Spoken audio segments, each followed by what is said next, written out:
What is up, and welcome into another episode of the Somebody Said Kane Show, brought to you by your boy Breeze. At the top, as always, I want to appreciate everybody for tuning in. Please hit that like, please hit the subscribe. A number of folks have really been bumping that subscribe button up. Really appreciate that. Again, that allows me to do things like this live show, which is a little bit impromptu, as well as some other really cool things that I'm hoping and planning to do in the future. But I can't do those without the support, without the likes, without the subscriptions, without the engagement from y'all. So I really appreciate everybody who's been doing that. Please continue to go with me on this ride, on this journey, man, as we enjoy the Canes football, not only just the 2025 season, which is slated to be the best one in a while, right? We're in the playoffs. But also, and I'll talk about this a little bit during the show, this isn't going to be the end of the Miami Hurricanes, right? This is not TCU when they made their playoff run and everybody knew after that it was lightning in a bottle and they wouldn't be back.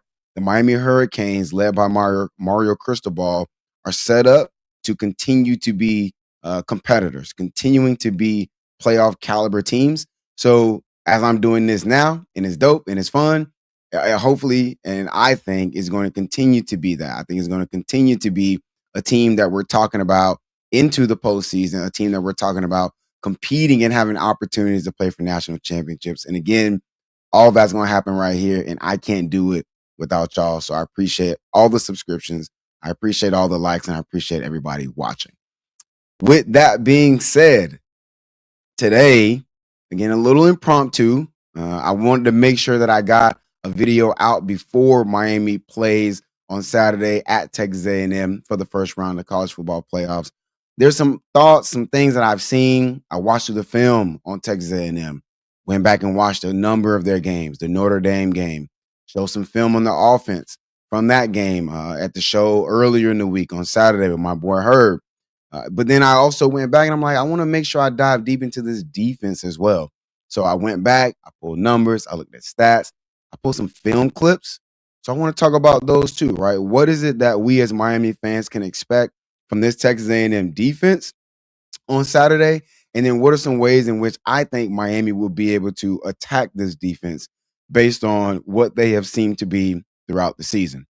So what I would like to do is I'm going to show a clip that I pull from teamrankings.com. They do a really good job of putting stats together and tracking stats for teams, and also not only showing you some of the raw stats, but also showing you kind of how those teams rank and how they stack up. Let me make it bigger than me so we can see it pretty good here. This is kind of just a raw clip, right, of the defensive stats.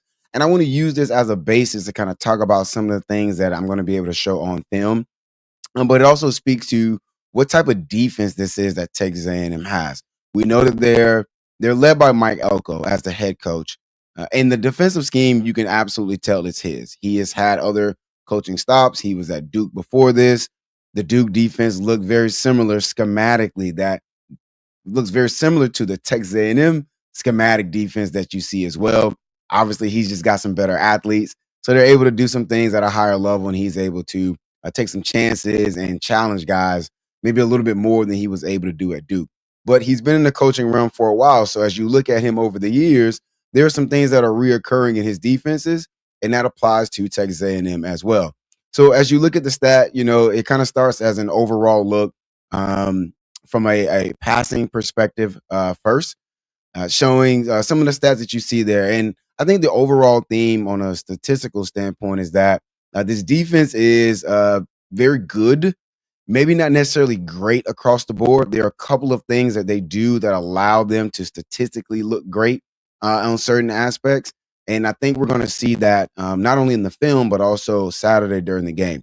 So at the top, when you look at some of the passing stats, opponents' completion percent is the first one that really stands out to me at 17%. I don't really look at the opponent pass play percent because that can vary, right? If you go against teams that are more run heavy than pass heavy, then obviously, that stat will change. So yes, teams are running the ball against them much more than they are passing against them. That could bear that their run defense isn't that great. And we may see some of that here in the statistical analysis, but I don't necessarily know that that's entirely true. I don't think their run defense is bad by any means. And I just realized that I don't have their running stats in here. So here, we're going to flip this. And instead of showing that, and bear with me, and I apologize for not being completely locked in and ready to go on this, having everything already dialed up. But we're just going to go raw. We're just going to show the numbers directly from the website. So again, shout out to teamrankings.com. They do a really, really good job. This is the statistical profile. On the right side is where the defense is, and that's kind of what we'll focus on. So on their run defense, again, their run defense is good. And there are a couple of things that I think will bear that out here. Overall, though, points per game, they're giving up 23.9, which is 53rd in the country. So they give up points, right? And when you think about the schedule and who they've played this year, you look at the fact that they played three top 30 ranked offenses in Notre Dame, Arkansas, and then against Missouri. And Notre Dame and Arkansas hit them for 40 points or more. Missouri was out without their quarterback, so they didn't. But two of the three top 30 offenses they played against put up 40 points or more. Miami is a top 30 offense from a points per game standpoint. So when you think about what Miami may or may not or could not do, well, the stats and the numbers say that when they play against better offenses, they give up points. So from a Miami perspective, I'm expecting Miami to be able to put up some points on this defense. Opponents' yards per game, they give up 332. That's 28th in the country. So they're giving up yards and points. So it's not just the big plays. It's not just explosives. They're actually allowing teams to eat up a lot of grass. They're allowing teams to move the ball on them consistently and put up points, right? And it's not just, hey, we're turning the ball over, so teams are getting a short field. No, that's not the case, right? Because they're racking up a lot of yardage as well. Points per play is 34th, so that's middle of the pack. This is one thing we have to note, and one thing we definitely need to stop and make sure we pay attention to. Their opponent's third down conversion percentage. They are number one in the country. Now, when you peel back the layer a little bit, you come to find that they do a really, really good job on first and second downs, and they're getting defenses in third and long. And then that's when they can release Cassius Howell. If you don't know the name, maybe you just haven't been paying attention. He's projected to be a first round draft pick. He is their star edge defender. So he's a defensive end. He really gets after quarterbacks. He was all SEC. And I want to say he was the defensive player of the year in the SEC because he's got double-digit sack numbers. So in third and long is where he does his work and where they let those athletes go be athletes to get after quarterbacks. And they have the number one third down conversion percentage. Now, though, peeling back the layers a little bit, when teams are able to get to third and four or shorter, they're averaging a very, very high clip of conversion. So what is the key for Miami? You got to stay out of third and long. You have to get to those third and shorts and then really give your team a chance, or give ourselves a chance to go convert. If we are in third and longs, the numbers say we are going to end up punting. Right. And we've seen this Miami team convert some, but we're not a great third and long team. The teams that are usually much better at third and longs are teams with running quarterbacks. And I think Carson will have an opportunity to run a little bit. We saw him do some of that at the end of the year where he was able to go get 5-6 yards. He's not going to be able to consistently do that against this Texas A&M defense. And asking him to do that is unrealistic. So we got to stay out of the third and longs because they are number one in the country when it comes to third down conversion percentage, because they keep teams from getting those short and easy to convert third down and distance. There's another thing to note. Opponent red zone scoring. They are 134th. Teams are scoring in the red zone on 96.77% against them. So if you do get in the red zone, you should get points. Miami has been a really good red zone scoring team. Even if it's getting 3, I would expect if we get in the red zone, we are getting points on this Texas A&M defense, because based on the entire body of work, we've got a full seasons of work on a full season of stats and analysis on this defense. They give up points when teams get in the red zone. Now let's dive a little bit deeper. Let's get into their rush defense. I think their rush defense is a little bit of a mixed bag. Opponents' yards per rush is 68th, which means you can do really good in how many yards you're getting per rush, but they're limiting teams on rushes per game. Now, this could be a combination of things, right? So if teams are having success on yards per rush, but they're not running a lot, that could say that, hey, teams are playing from behind, right? Teams are playing from behind. They're trying to make up, a point differential, and so now they're throwing the ball more. And so Texas A&M is playing with a lead. I think I speak for all Miami fans when I say we know we do not want to be playing from behind. This team has been really, really good in establishing a lead early and then doing a pretty good job of holding on to it. We do not want to play from behind, especially in that environment. Right? We all know about the Texas A&M, the 12th man. There's going to be over 100,000 fans in there. That place is going to be rocking. And if they get an early lead, that place literally could explode. We want to make sure that we are not playing from behind and having to throw the ball a disproportionate amount of times because we're trying to make up a point differential late in the game. Against the pass, I'm going to say it, they're just not all that great. Now, where they are really good is, as you can see down here against the pass, their sack percentage is number one in the country. And again, I talked about it. They do a really good job of getting teams into third and long situations where Cassius Howell and some of those D tackles can pin their ears back and go get after a quarterback. And again, Carson's not a runner. And as good as our offensive line has been, we do not want to be in a lot of third and longs, asking them to try to hold up against some of the exotic blitzes they're going to throw at him, some of the mixed up pressures they're going to show. And then again, Cassius Howell and some of those athletes on the D line being able to just pin their ears back and go after Carson. Got to stay out of that. But if you do, you can complete passes on this defense. Opponents' completion percentage is 17th in the country, and they're 20th in opponent yards per pass. But in passes per game, they're number 73. And opponent pass yards per game, they're 24th. So you can complete passes. Now, it does need to be a clean operation. You need to be on time. You need to be able to read the holes in the zone. They're going to challenge us in man. We will have to win some one-on-one battles. But if you can do that, you can throw the ball on this defense. They also don't turn teams over. Opponent interception thrown percentage is 132nd. They have 3 interceptions on the season as a team.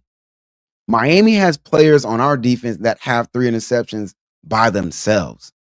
Texas A&M does not cause turnovers. They do not intercept the ball.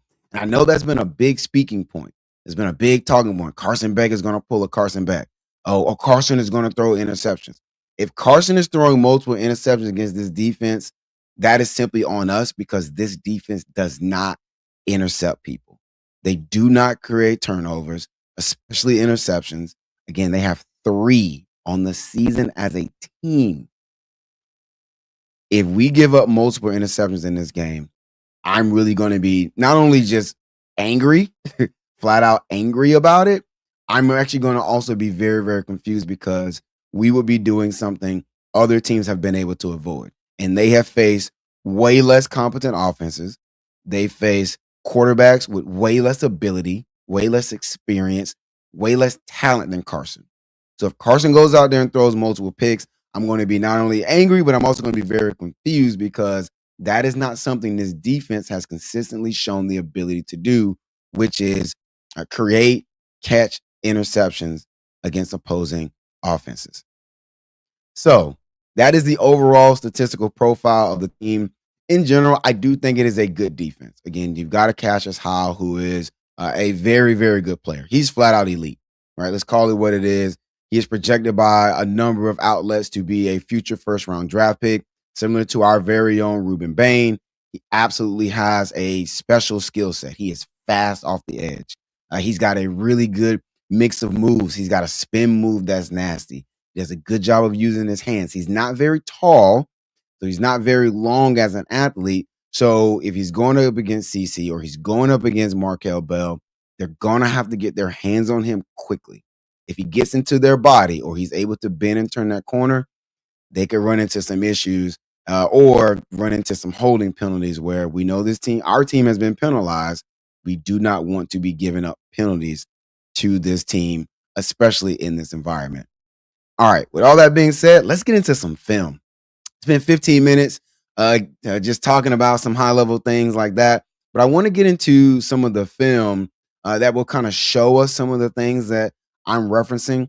One of the things is our team has done a lot of stuff that in the quick game, screens, some jet sweeps lately with Malachi Tony and things like that. This defense is aggressive. Part of their philosophy is get after you early on the early downs so they can send the guys after you in third and longs. So on the early downs, it's going to be important that we stay on schedule. And I've got a clip here of them being very, very aggressive and creating a negative play that turned into an issue. So this is 1st and 10. And South Carolina is up. They're playing with a lead. All right, they've had some things going in their favor. Look at Texas A&M's defense and how they're aligning. Right there, you see they've got a number of guys in the box. They're looking at nearly 8 guys in the box. When you look at the 4 defensive linemen, the 2 linebackers standing behind them, and number 7, who is kind of rolling with the receiver who's going to go in motion, who eventually is going to get this jet sweep call. But also at the bottom of your screen, number 2 is cheating down into the box. 1st and 10, they're looking to create a negative play. They're flying downhill, you're going to see, and they're going to create that negative.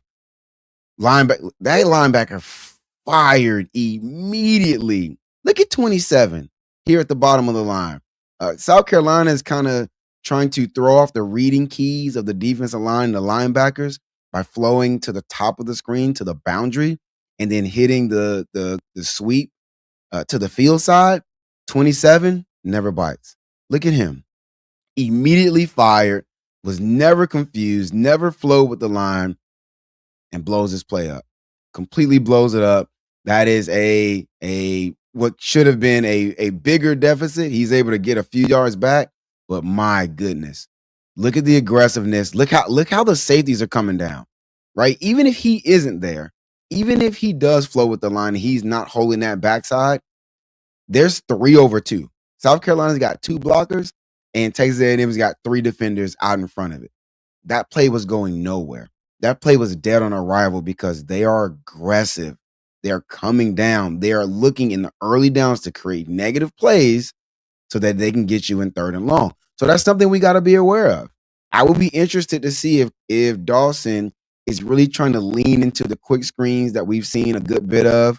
If he's trying to do the jet sweeps with Malachi Tony, especially on early downs, or can he use that aggression against them because they will be flying down, and maybe we are able to hit something over the top. Maybe we are able to get them coming down, and then somebody is leaking out and open.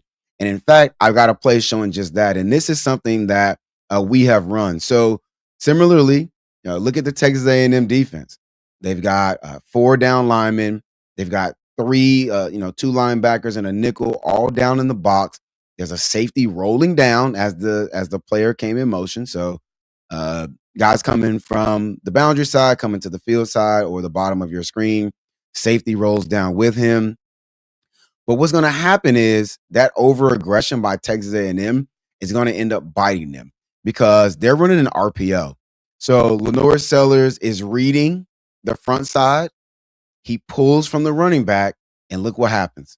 Tight end leaks out, right? And he's got nothing but running room. We've seen Shannon Dawson run this exact same play. We've seen Ballman against Pitt be able to leak out and get some yardage on a very, very similar play. We know Elijah Lofton is prone to leaking out. That's how he was able to get that touchdown against Pitt as well. So I would not be surprised if Dawson is using concepts like this, the RPO, and things like this, leaking guys out, because Texas A&M's defense is very, very aggressive.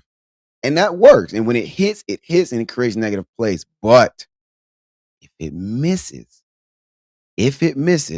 it can allow for big plays, right? So if we are able to catch them being overly aggressive, then it could potentially open up some opportunities for some big plays as well. Again, also they want to create negative plays, but the problem with that can be it can cause some undisciplined decision making in their rush lanes. I got a play here. This one was against Texas, where they're coming down and they're just undisciplined in their rush lanes. And Carson is no Arch Manning, right? Carson is not nearly as much of a runner as Arch is, but we have seen Carson being able to tuck the ball for 4, 5, 6, 7 yards on a second and medium, or even a third and short, third and medium, and be able to convert those because teams are undisciplined in their rush lanes. And this is an example of Texas A&M doing that. They're very aggressive. You can see they're getting upfield. Number 50 at the bottom, he's run way past the quarterback. They were only rushing three, and Texas blocked it up very, very well, and he's able to step up. Right, guys have their eyes on players. They're manning up. They're matched up, and what does it do? It leaves a big old gaping hole right in the middle of the defense. Right, and again, Carson's not hitting anybody for a 30, 40, 50-yard run. That's not to be expected. But can Carson tuck this here and go get 5? Right? Can Carson go maybe get 6 yards on a 3rd and 5 and convert that? I think he can. Right now, can we bank on it all game? Can we expect Carson to go hit them for cumulative 75 yards rushing? No. No, that's not to be expected. But I think Carson can use some of that over aggressiveness against them because they can get a little undisciplined on the back end and then they give up opportunities.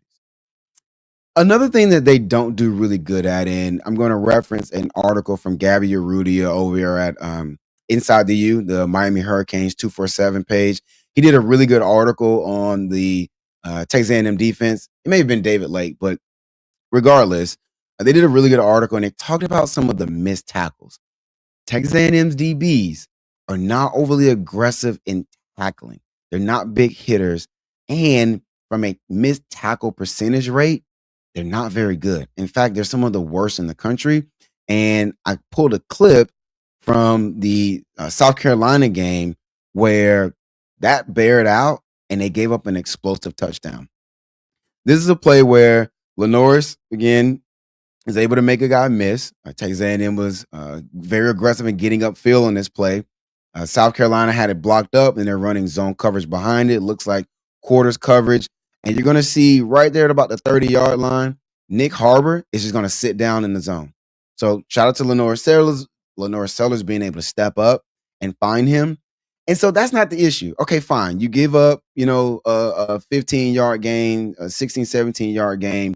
But if you just bracket him well, you take good angles, and you get him on the ground, so be it. You live to fight another down. But watch the angle the safety who is coming into the left side of the clip. Look at the angle he takes. He creeps up, which I don't know what that was about. He takes a angle more so to the sideline side where he had help. So instead of forcing Nick Harbor back to where his help was coming, he let him get to the inside of him, and now it's a foot race. Keelan Marion can win foot races. We've seen Malachi Toney win foot races. So if this Texas A&M defense, especially when they get into zone coverage, if they're going to miss tackles or they're going to take bad angles, Miami can take advantage of that. We do have some athletes who can turn a corner and get upfield and create some big explosive, not even just plays, but potentially touchdowns, as Nick Harbor was able to do on this. If you're going to give teams at this stage of the season where most teams in the playoffs have premier athletes, they have some guys with speed, you have got to be very, very good and very, very disciplined on how you are addressing them in the open field. And the same is going to be for Miami. Texas A&M has a couple of receivers who really, really could burn us if we don't do a good job on our tackling angles and getting guys down to the ground, where you mess around and you give up an explosive touchdown or just an explosive play. In a game that's probably going to be one on the margins, you can't afford to do that stuff. You've got to do a good job of limiting the explosives.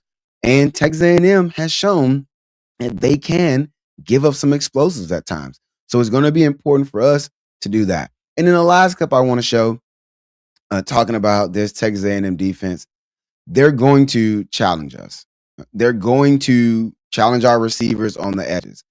We're going to have to win some one-on-ones. And this is an example where Texas was being challenged. This is early in the game, and actually, this is the very first possession where Texas A&M is in man coverage across the board, and Texas is just going to win on a one-on-one. The throw is going to go to the bottom of your screen, to the field side, the boundary, the field side receiver, the X receiver. He's going to run a comeback, and he's just going to win. And there's going to be times where Miami just has to win on one-on-ones. This is where it's going to be a big deal having Malachi Tony winning one-on-ones, where he's done that all season, having a CJ Daniels back healthy. We've seen his ability to win 50-50 balls. We've seen him being able to create separation and man coverage, going back to the very first game against Notre Dame, who's got arguably the best set of corners in the country. We're going to have to win one-on-ones. This is an aggressive defense. They're going to challenge our receivers. They're going to come up. They're going to press. They're going to play man coverage. They're going to bring exotic blitz on third down. Guys will have to win their matchups. And that's not surprising. You're getting to that point in the season where you're getting to the cream of the crop in the college football landscape, and guys are going to have to be challenged.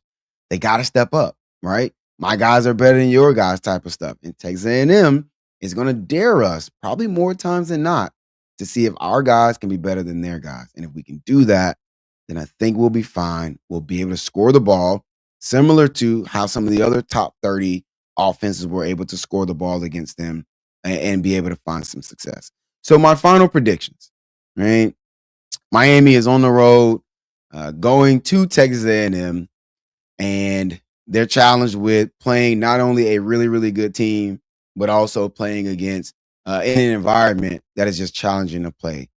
And I think it was one of our players from when we went there a few years ago. He said that when the crowd really gets rocking, you can feel the ground moving. You got to be able to lock that stuff out. You've got to be able to push those things out and focus up on your assignment and doing your job. And that's the only way Miami's going to be able to get a victory in this game. So when I look at my final predictions, I did this on the Somebody Said Sports Show Monday night, 9 p.m., where we previewed the Miami game. We previewed the Oklahoma-Alabama game as well. I picked Miami to win. I'm standing on that. I think Miami can beat this team. Like, I think we will have every opportunity to win this game. It's going to come down to a few things, though. One, we've got to take care of the ball. That is Carson not putting the ball in danger. This is not a defense that has turned a lot of people over. They do not get a lot of interceptions. We talked about that. They are one of the worst teams in terms of intercepting people. They have 3 on the season. That can't change. Don't turn the ball over, right? We cannot do that offensively. Similarly on offense, guys got to win one-on-ones. We're going to have to win one-on-ones. It just simply is what it is. They're going to throw a lot of man coverage at us. Dawson's got to be ready with his man beater route concepts, and receivers got to go win it. Carson's got to find them. We got to do it. And then you got to have a plan for Cassius Howell. Have a plan for him. Texas did a really good job of literally just throwing bodies at him. He was getting chipped by tight end. He was getting chipped by running back. When they only brought 3, he was absolutely getting doubled. The guard was not hesitating. He was immediately kicking out to help the tackle, who pushed him back inside to where his help was, and they were able to neutralize him as a pass rusher. We got to have a plan for Cassius Howell. Defensively, you got to find a way to contain Marcel Reed. Don't let him get loose in the run game. He does a really good job of stepping up into the pocket if you're not disciplined in your rush lanes, and he will go hit you for a 40-yard touchdown, similar to how he did against LSU. We cannot let that happen. The receivers, Casey Concepcion, Mario Cravers, Belto Roman, don't let them get loose. I'd like to see us play zone coverage to be able to bracket some of those guys in their quick game, some of the slants and some of the drags. So there's always a body nearby, while also allowing our linebackers and our DBs to see Marcel Reed, so guys are not turning their back to him, and then now he takes off and nobody's there in run support against Marcel Reed. And then affect the pocket. I don't think blitzing is going to be the answer. He has a 14-1 touchdown to interception ratio against the blitz. So I don't want to see us blitzing Marcel Reed an excessive amount. Now, our D coordinator, Corey Heatherman, he likes to blitz, and a lot of times it's worked out well for us. I like him to be very, very strategic I like to see him be very, very intentional when he does it. I don't want to see a litany of blitzing because he has shown the ability to burn defenses when they blitz him. Affect the pocket by condensing it, similar to how we did against Thomas Castellanos, forcing him to stay in the pocket, make throws from a pocket, read defenses, and be a true quarterback.